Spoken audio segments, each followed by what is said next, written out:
Hi guys, ngasidi vlog se ayuktagi dum hawzalage. Ayukse hawjikse akhoi Thaubalda gas ki card KYC tawba lakpane bako. Ado mathang adum namjarage video se adum yengbiyo myam. Kainoda phone da tawba yabra khotbra je khangdre ba. Adum han we option ni bi ado magi keno han bane ba si KYC tawduje.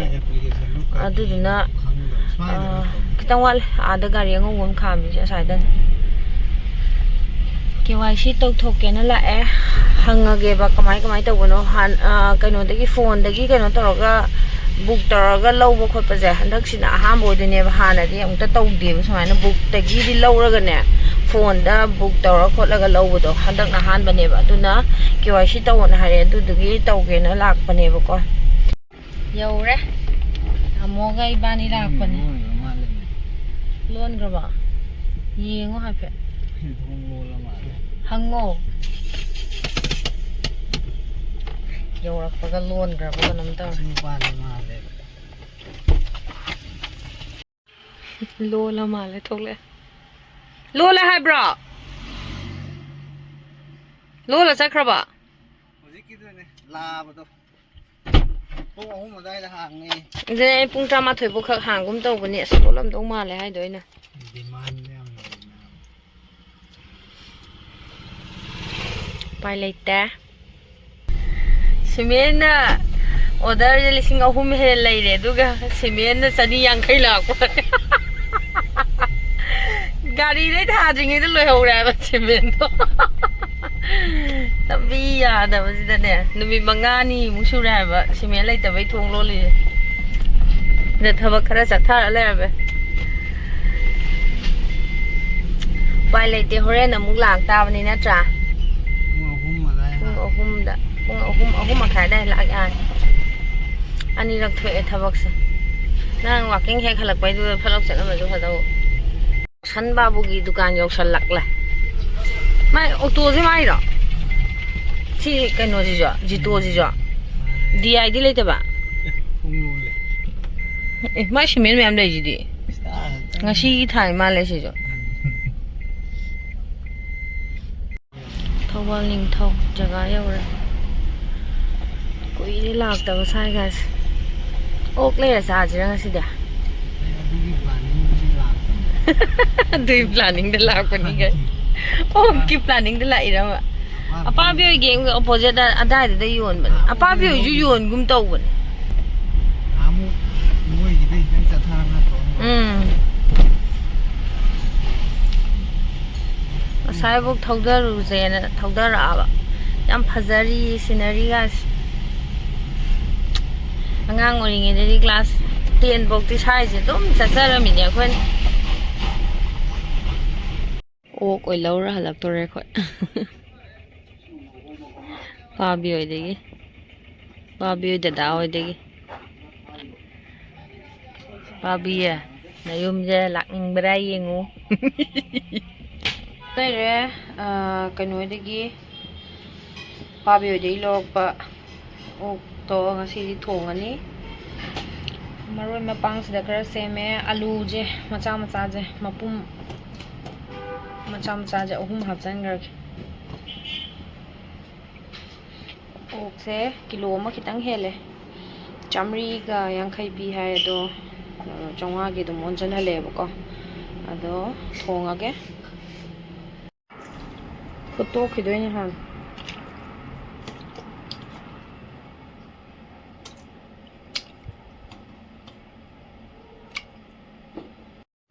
sogale makum amot pa kai ka jing do lo thoke taw na ngak tang chon ge Silau thoga sam thokpa yare manin myam jo nana le ko nana sam thoke to makum nung kum pak pakhot pa jing do ani rak sa mi ne ba sa ma ju ne makum do ba seng da bane ba ko du gi swai photo odi makum nung kum phataw ti ke ka mak chat pa ne ba masan an ja se de makum nung kum je jadi sam thoke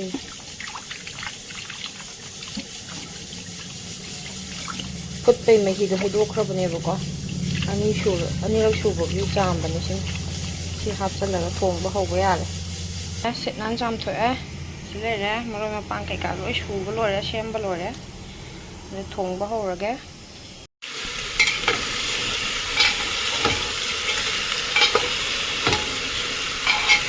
ꯊꯥꯎ ꯌꯥꯎꯗꯕꯤꯗ ꯀꯪꯅ ꯑꯗꯨꯝ ꯍꯥꯞꯆꯜꯂꯒ ꯃꯔꯣꯏ ꯃꯄꯥꯡ ꯀꯔꯤ ꯀꯔꯥ ꯂꯣꯏ ꯍꯥꯞꯆꯟꯒ꯭ꯔꯅꯤ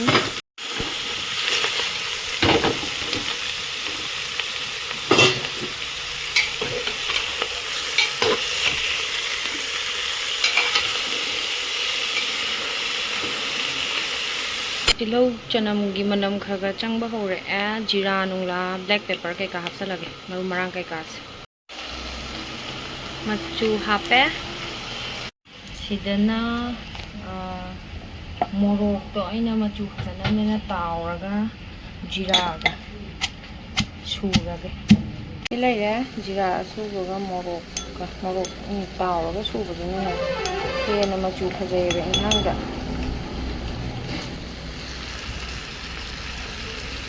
ꯃꯣꯔꯣꯛ 11-12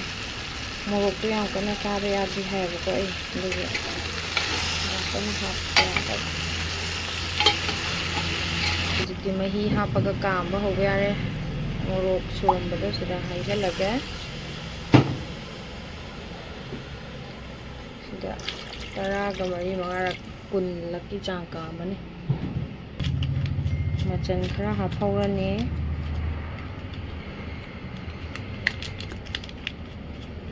ꯃꯤꯠ ꯃꯁꯂꯥ ꯈꯤꯇꯪ ꯍꯥꯞꯍꯧꯔꯅꯤ ꯑꯗꯨꯒ ꯆꯅꯝꯒ ꯑꯂꯨꯒꯗꯣ ꯍꯥꯞꯍꯧꯔꯅꯤ ꯑꯗꯨꯒ ꯀꯥꯝꯃꯒꯦ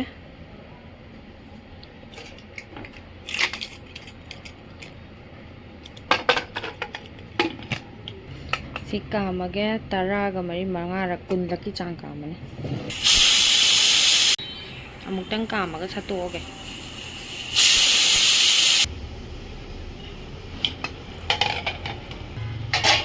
ꯐꯖꯔꯦꯍꯦ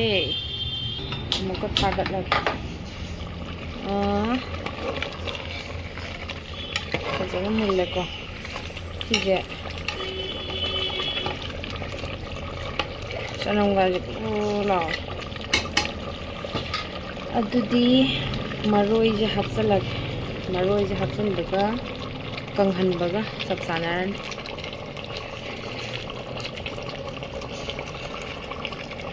ꯁꯤ ꯀꯪꯉꯛꯄꯗ ꯑꯗꯨꯝ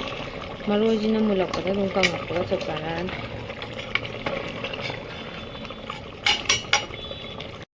ꯂꯥꯁꯇ ꯕ꯭ꯂꯦꯛ ꯄꯦꯄꯔ ꯈꯔ ꯍꯥꯞꯆꯜꯂꯦ ꯃꯁꯂꯥꯁꯦ ꯈꯤꯇꯪ ꯍꯥꯞꯄꯦ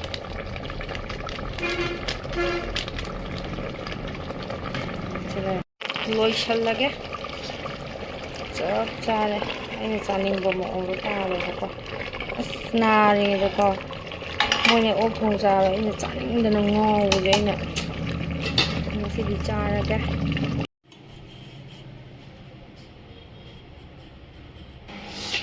ꯍꯥꯎꯗꯧ ꯃꯥꯟꯕ꯭ꯔꯥ? ꯍꯥꯎꯗꯧꯗꯤ ꯃꯥꯜꯂꯦ ꯆꯥꯗ꯭ꯔꯤꯕꯅꯤꯅ ꯈꯪꯗꯦ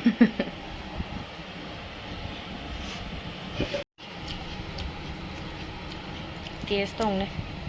ꯁꯥꯏ ꯌꯥꯝꯅ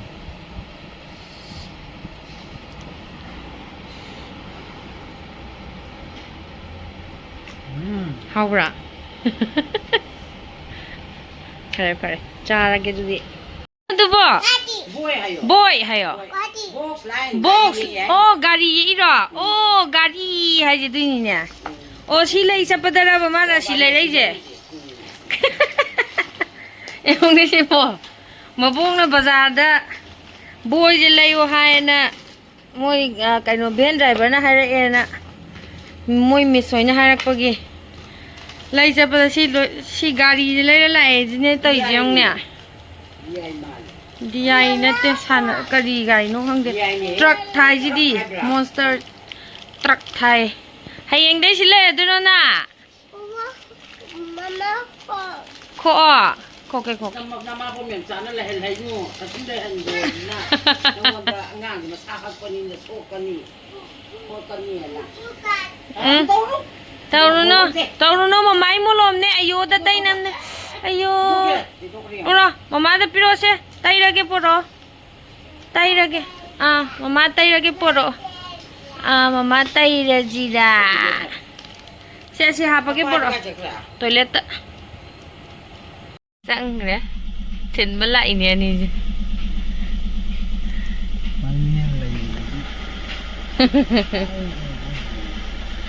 khara di ngali dana ada mai thali ne tai ji mamme ba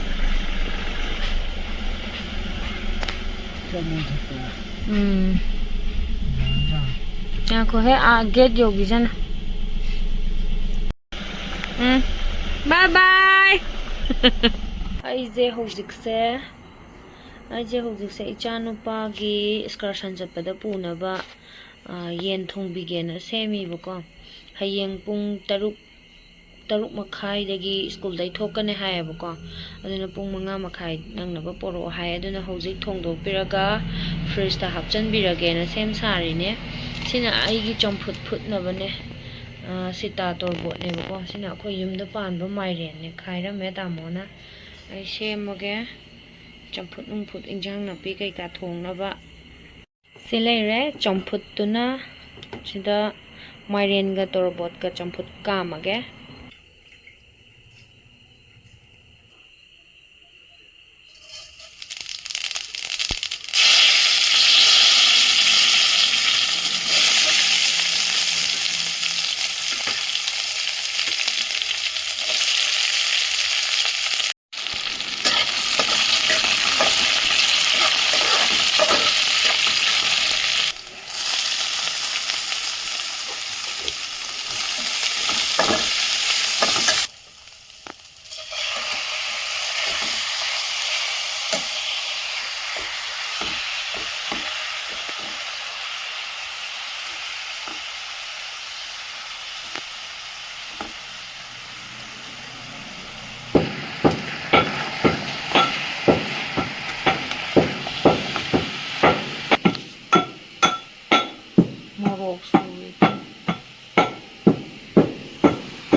Morok suga hapala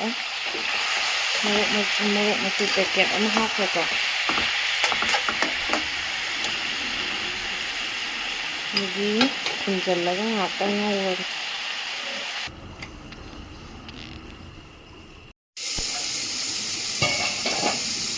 magi yam thoe lai khat laga mukang halage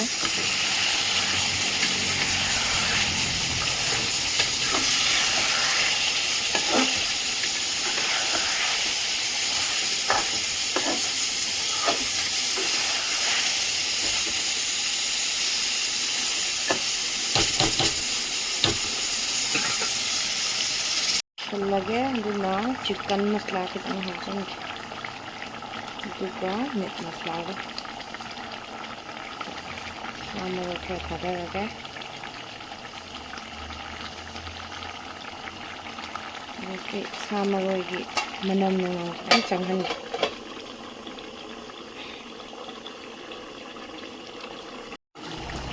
maroi kara pathare loi shal lage maru marang kari kara loina thakpa lorabane bako tamoi bani chak selere chatharage injang sida leire injang je akhoi charoi thau chaba yade bako aduduna thau chaba yade jin ngasai ju ok thongba chabani na ne thau je anirak chaba yade ba tum moi bako adudugi se injang jidi dum angang gi dum pulap pigrani aduga khoi gina ngasagi champut tuga chak tuga dum charane bako aduni chak charage myam good morning myam good morning da sigi tata gari sigi chaka pokhai na ai siram dore hoje akta nikpada pung 5 ga makhai ta dore Echa Nupagi injang do thinba thoke na tawre hoje gai thodore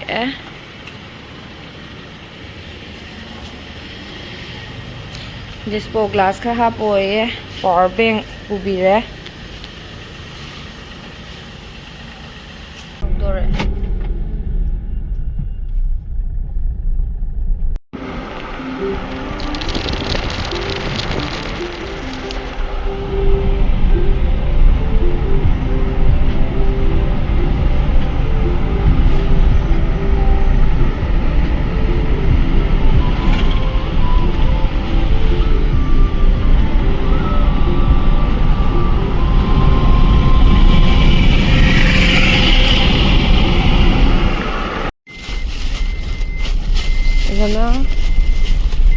ꯆꯥꯅꯕ paper ꯄ꯭ꯂꯦꯠꯀ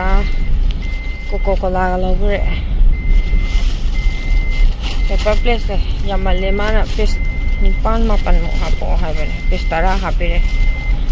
Coca Cola ꯑꯆꯧꯕ ꯑꯃꯒ ꯍꯥꯞꯄꯤꯔꯦ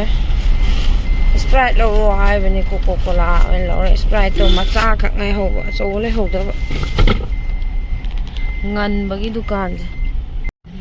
ꯒꯥꯔꯤꯗꯤ ꯌꯥꯎꯕꯨ ꯌꯥꯎꯗꯦꯅꯦ ꯃꯣꯏꯁꯦ ꯂꯥꯛꯄ ꯁꯨꯗ꯭ꯔꯤꯕꯩꯔꯥ ꯈꯪꯗꯦ ꯄꯨꯡ 7 ꯈꯔ ꯍꯦꯟꯕꯗ ꯆꯠꯀꯦ ꯍꯥꯏꯔꯅꯤ ꯃꯣꯏ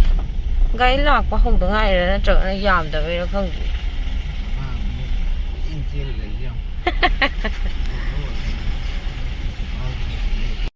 ꯃꯃꯥꯡ ꯂꯩꯔꯝꯃꯣ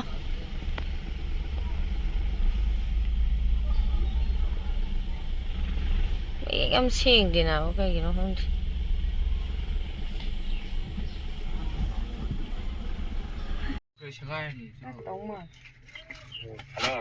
ꯅꯣꯏ ꯇꯨꯝ ꯍꯧꯒꯠꯅꯗ꯭ꯔꯤꯕꯣ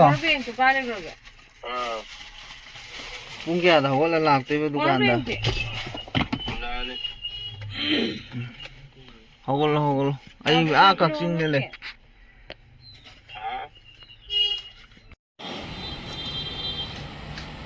ꯍꯜꯂꯛꯑꯦ ꯌꯦꯔꯨꯝꯁꯦ ꯑꯩꯅ ꯌꯦꯔꯨꯝ 5ꯅ ꯌꯦꯔꯨꯝꯒꯤ ꯀꯩꯅꯣ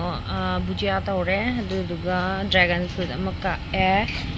ꯆꯉꯥꯡ ꯊꯛꯅꯤꯡꯉꯦꯅ ꯆꯉꯥꯡꯒ ꯂꯣꯜꯂꯦ